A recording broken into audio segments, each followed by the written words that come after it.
asenga twizeye niba asenga wizeye ko turi kurasengera aricyo uzobibona.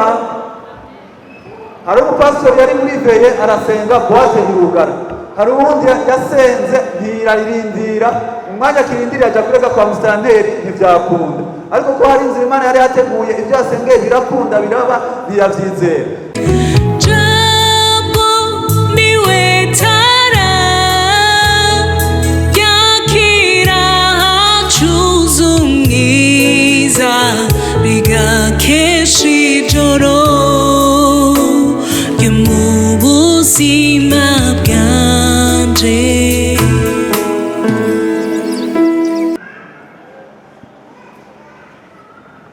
Jambo chako twiga kuno munsi ni impera yo kwizera, impera no kwizera kandi kubundi no munsi iyo kuvuga kumuhizi atazi, umuhizi kazi atazi, benshi nta n'uwo tuvuga, benshi nta n'uwo tumenya, ahubwo tuvuga impera n'icyo twabonye mu kwizera k'uwo muntu, ariko nitubona imizi niyo byavuye kuvayo. Igice cya kabiri duhere ku murongo wa mbere tugeza kuri 10.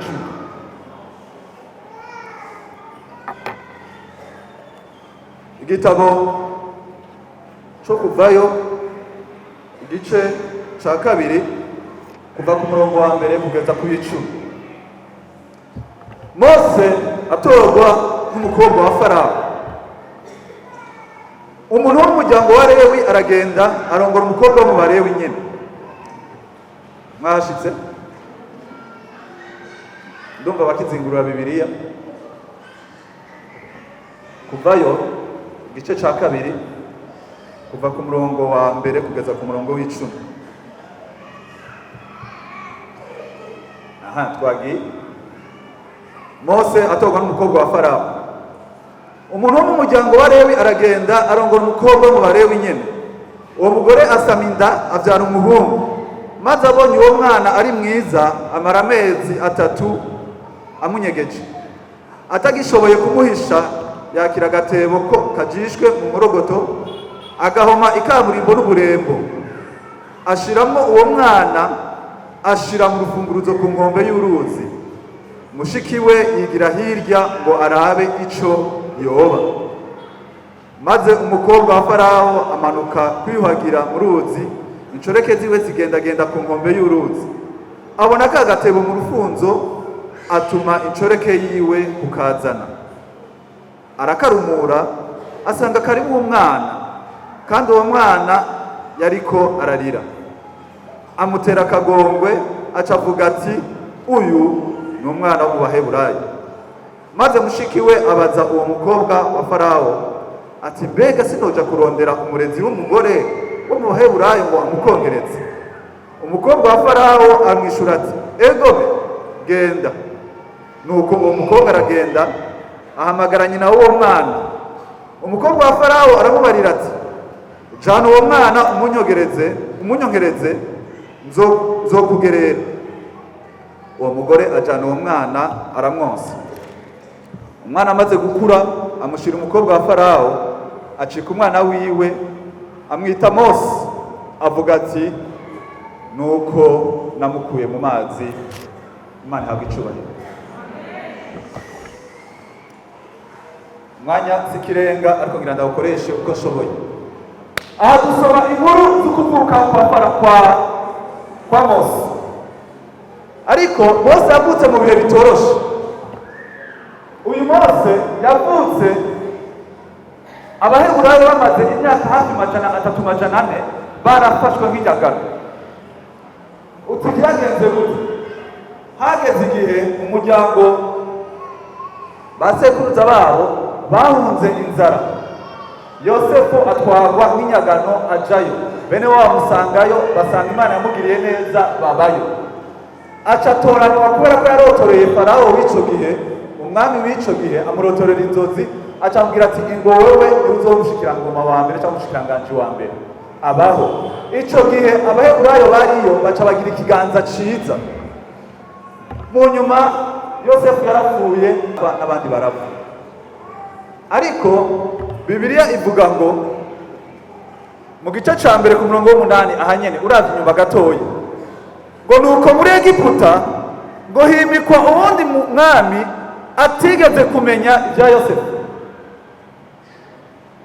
ngo mu nyuma naho Yosefu yari yarabaye umushikiranganji wa mbere cyangwa umushikiranganji wa mbere, naho Yosefu yari yaramerewe neza, naho ibihe byigeze kumera neza kuri ubwo bwoko kuri abo bantu, Bibiliya ivuga ngo mu nyuma kuko ibihe bihinduka ngo haza umwami, haza Farawo, himikwa umwami atigeze kumenya inkuru za Yosefu, ahindura ivyo abakurambere bo bari baragize faveur igikundi ubu bari barashize kuri abo bantu bicika ubusa. Burya ibihe bibi, burya ibintu birahinduka, ntacyo dufise uretse icyo twahawe, kandi icyo twahawe gishobora kutamenya ngo kikagenda. Ni ukuvuga ngo abari bakunzwe, abari bubashwe, ibintu birahinduka, bigenda gute? Bacika abaja. Imana itanga amasezerano mu nyuma iravuga ko izobakura aho hantu. Aho nshaka kuvuga nawe, uwo mwana atanga itegeko, aravuga ngo abwira abakirizi, arababwira ngo kuva ubu mukabona umuheburayokazi avyaye umwana wese azovuka akavuka ari umuhungu muzoce muniga. Abaheburayokazi aba bakirizi baravyanka, bakoreshwa n'Imana, baca barababwira ngo rega twebwe ngo baduhamagara ngo tuje kwakira tugasanga bahejeje, mbwa babeshe umwami, mbwa bakoreshejwe n'Imana. Ico gihe kubesha ntivyari icaha kubera ko nta vyageze vyari bwazi, kandi ariko bavyumva.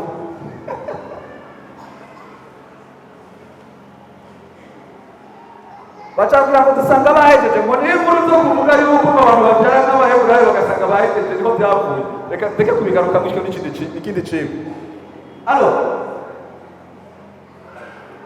Umwami abonye vyanse, ivyo kuniga vyanse, aca atanga itegeko ngo umwana wese w'umuheburayo, ku murongo wa 16, ku murongo wa 22, 16 abakirizi baravyanka, ku 22 ngo Farawo aheza atanga itegeko abantu biwe basati umuhungu wese azovuka uze mu rute mu ruzi, ariko umukobwa mureke abeho. Ni ukuvuga ngo yabona ko iryo hanga bariko baragwira mu gihugu kandi bazobateza ibibazo, agira ubwoba, ariko Imana yoyo yari yatanguye gutegura ukuntu bazovayo. Imana yari yatoranije Mose. No Mose ntituza kuvuga kuri Mose, no Mose ndashaka kuvuga kuri nyina wa Mose, ndashaka kuvuga umwizikazi atazwi, umuhizi wo mu kwizera atazwi. Ndashaka kubwira umuntu ari hano ariko arakora ikintu mw'ibanga. Ndashaka kubwira umuntu ari hano nawe wabona ko Rwanda ari byinshi. Ndashaka kubwira umuntu ari hano avuga ati mbega ibyanjye bizogenda gute, ko mbona amategeko atanyemerera, ko mbona ubukene bw'igiko vuga ngo bizogenda gute, ko mbona bityo bishaka gukora bitazokunda, mbega muri iki gihugu cyacu cy'uburundi vyokunda, mbega ko mbona umenga nta buryo ufise, mbega ko umenga ntawe wikorera. Erega mama wa Mose nawe yafise avyara n'umuhungu. Bibiliya ivuga ngo aravyara umuntu wo mu Balewi, bagenda kurongora umukobwa wo mu Balewikazi, avyara baramuhungu, ngo abonye umuhungu kandi w'imfura babona ngo ni mwiza, bashaka mama avyara umwana akaba si mwiza. Ivyo birabaho? Birabaho. Uwo mwana yari mwiza ndose nako ari umwana, si uko ari umwana gusa, ahubwo nuko yari afise ikimenyetso c'ico Imana ashaka gukoreraho. Nico gituma niwumva umugambi, niwumva iciyumviro, niwumva ikintu Imana ishaka kugukoresha, niwumva ikintu kibira muri wewe ukumva kivuye ku Mana, utarazi ibigukikuje, mbega jewe nobishobora, mbega jewe turokunda, nize amashuri, nari umukozi w'Imana, nari umuryango tuzi, ata mahera mfise, nagize ibinini, ata amatongo. Ndashaka kukubwira Imana ntirari dufise, ntirari icuri, ishaka kwigana ko ari Imana.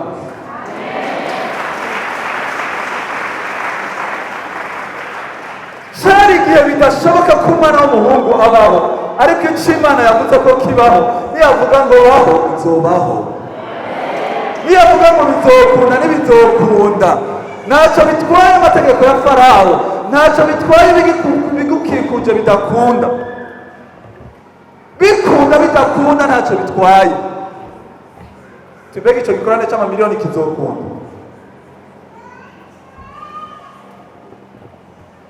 kizokunda nyene. Imana y'abazungu siyo yacu, umenga bikora abazungu gusa.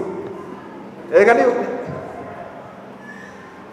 uzokora icyo ukwiye gukora, uzokora icyo nkwiye gukora, Imana izokora icyo ukwiye gukora. That's all.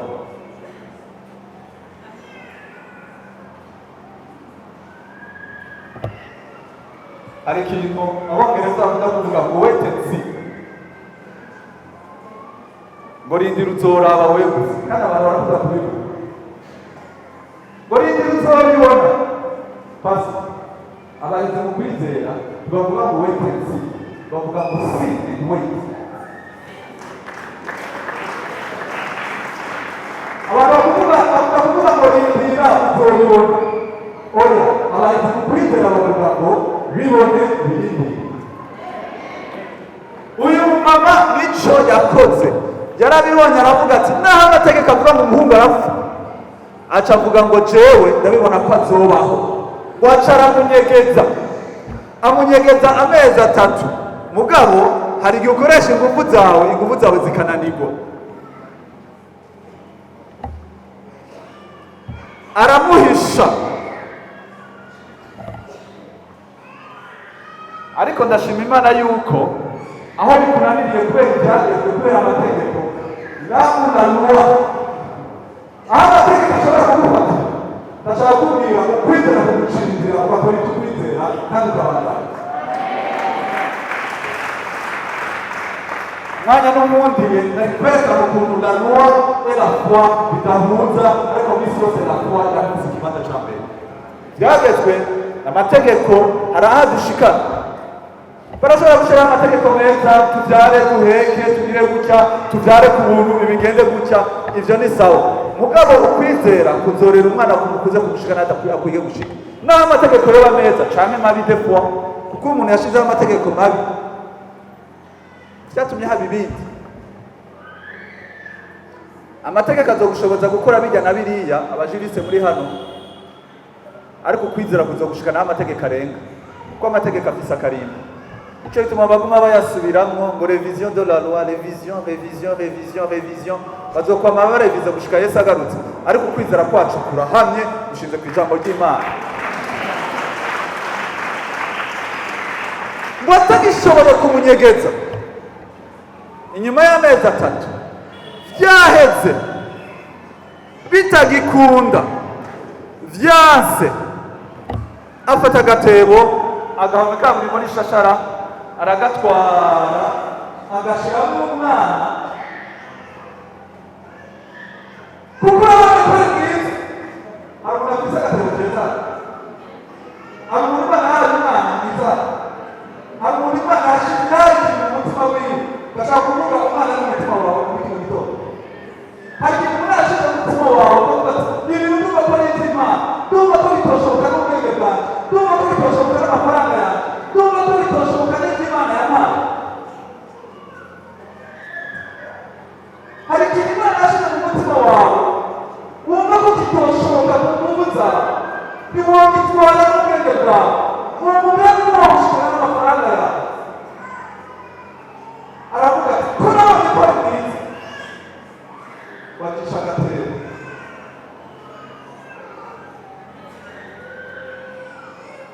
Rero kuko agatwara nisenga kigaragara n'umunsi mw'ijoro, agahomesha ishashara agashyira ahadasohoka, aho abantu basuzugura, aho abantu batukuraza kwikunda, ugaterera mu mazi ariko ugaterera ahantu baza kubitokura, bagaterera mu mazi bicika acte de foi, avuga ati Mana ntiwuzomurera ubugingo bwiwe bafite amaboko yawe.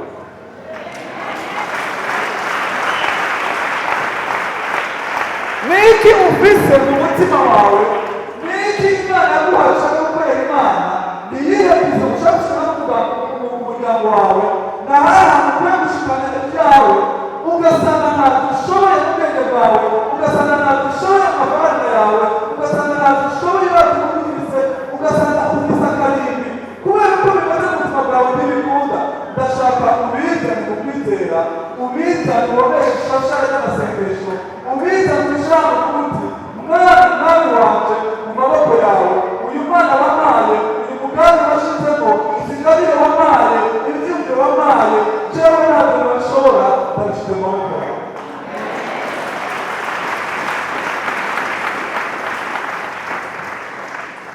ntacyo bitwaye ko abantu batakuzi. N'uyu mumama gushika n'ubu nta zina ryiwe tuzi.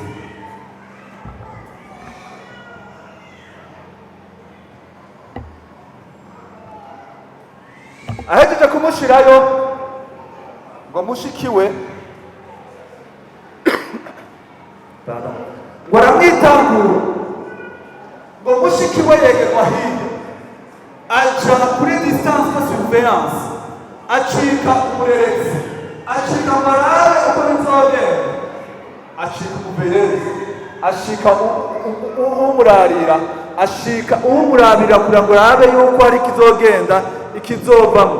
Ndashaka kubwira ico washize amaboko y'Imana, ico wahawe n'Imana ukabona ko ari cyiza, ico uvuga ati sinzokirekura ndashize amaboko y'Imana.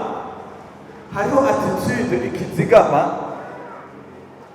hariho umutima ukizigama, hariho umutima ukirabira, ni surveillance. Iyo surveillance iri muri connecte ku Imana yaguhaye, ukarabira hirya ukarabira icyo Imana igiye gukora. Icyo Imana ishobora kwitege iminsi 40 mugiye gutanga ku munsi w'ejo. Hari icyo Imana yavuganye nawe, iminsi itandukanye gusa. Kwa munsi wagira umugambi kanaka, ndashaka kubabwira hari ibikorwa byinshi Imana yateguye kugira ngo mubigendere. Hari icyo Imana yabashatse ko ni muri bato mu ntara y'Uburundi, ni muri bato mu ntara ziri mu Burundi, ni muri bato mu turere cyangwa biriya. Hari icyo Imana ishaka ko mu buzima bwawe, hari icyo ukwiye gukora kugira ngo igihugu cyacu kigire icyo kibone gishasha. Ntiwibaze muri muto nubona abagabo bari mu muganga zinojayo ziri umushinga amateka na n'umushikiranganji Noroba ziri mu bitatunga na n'amashure y'ite na n'amatongo na n'iwacu yomugira na biriya nogira. Impamvu mvise ejo mpamvu iko wawe n'Imana kugira ngo amasengesho yomumariko. Imana ibahaye akaryo wamurizi w'ukwizera. Ndashaka kubwira ngo hariho imbere ku muntu yizera, hariho umuntu imbere ku muntu yizera. Reka kwibaza kuri wenyine, naho kiboneka nk'ikinyantagenge, naho kiboneka nk'igisanzwe, naho kiboneka nk'ikigiye gupfa, naho kiboneka nk'inkomezi. Ndashaka kubabwira ngo turi kumara akomeye ihurira bubatse bambaye icyo byahindutse bikuma imfuruka. Uramuzi Kristo turi kumwe niwazotuma bikunda, niwe azotuma bikunda. Muri iyi minsi 40 mugiye gusenga, Imana igiye kubabwira ngo nimurabe tumure namwe kumwe. Ndashaka abantu bahagarara ku ruhande bakaba bakoreka ku Imana igiye gukora, barabe ukuntu Imana igiye gutara agateruka, barabe ukuntu Imana igiye gukora kandi ikakubwira, barabe ukuntu Imana igiye gukora ikidasanzwe.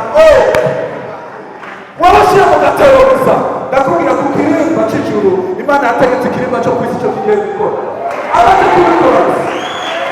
Amaze kubikora gusa umwana akora ahantu ushaka kujya koga, ijuru ryavuze ngo shyira mu gatebo, ritegeka ikirimba cyo ku isi ngo genda uraba agatebo. Umwana wawe ntabwo akora ibintu n'icyoreke kirimo urashaka koga, ahora uhamagara n'agatebo, uhamagara n'amasahani, uhamagara n'ikimana yavuze. Ndashaka kubwira turatana twavuga kitwa Yesu kahamagara abanacuzi n'abandi bantu bavuye n'abanyabwenge bakure, kuko Imana yashizemo Imana hamwe nawe. Imana niyiheze ntiwisuzugure, oya kindi Imana yavuze izohamagara abana n'abahamagara.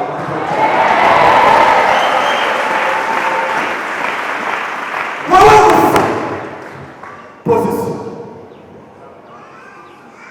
mushikiye mbona abantu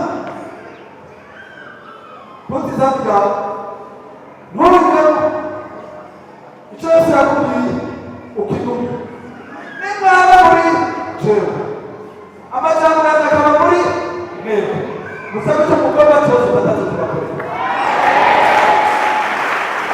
Wowe position yawe ni ukuba muri we, amajambo yawe akaba muri wewe, yiwe akaba muri wewe. Niyo position yawe gusa, ibisigaye urindire gusa operasiyo y'ijuru urarabura Imana ibikora. aragenda mu mazi agize ngo agiye muri natasi, agishikayo abona agatebo ati nimukanzanire, basanga y'umwana ati yampaye inkawe uri ku pozisiyo niwe yabimenye. Iyo ari pozisiyo ntari kumenya agatebo kandi ndashaka kubwira ngo mushike mvura yabibonye agatebo baragatoye. Ndasabye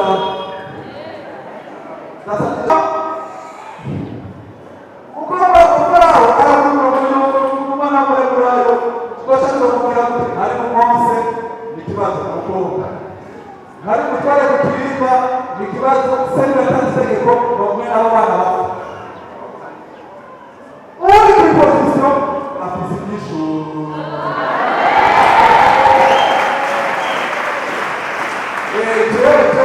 tunapo hatukatika kupima muri kisi kile kusata kupima hata kama mtatakiza hapo nashobora kubarondera ushobora kukonsa kuba festivalanga batireko cyane bose ataragenda sana mu aramushira ndashaka kubwira ubu ari responsabilité ya papa bose ariko kupima birimo atamusanya bonus kugenda bose kandi zomuhere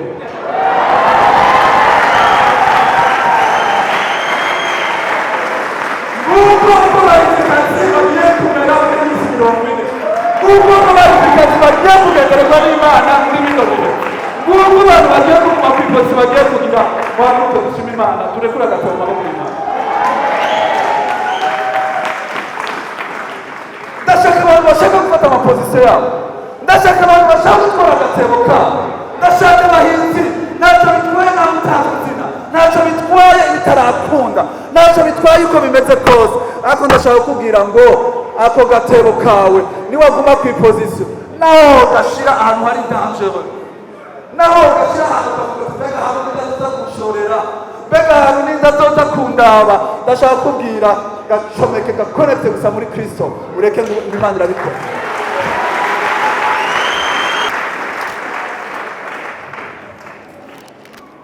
Tugihagaze ku murongo w'icumi ngo umwana amaze gukura amushira umukobwa wa Farawo acika umwana wiwe amwita Mose.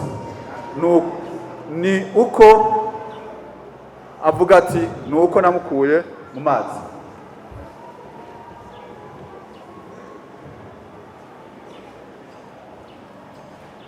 Niwaguma ku ikoso yawe uzoronka bonus, uzoronka impera. Nico naje kuvuga ni impera yo kwizera. Ntubireke ngo bipfe bya bindi.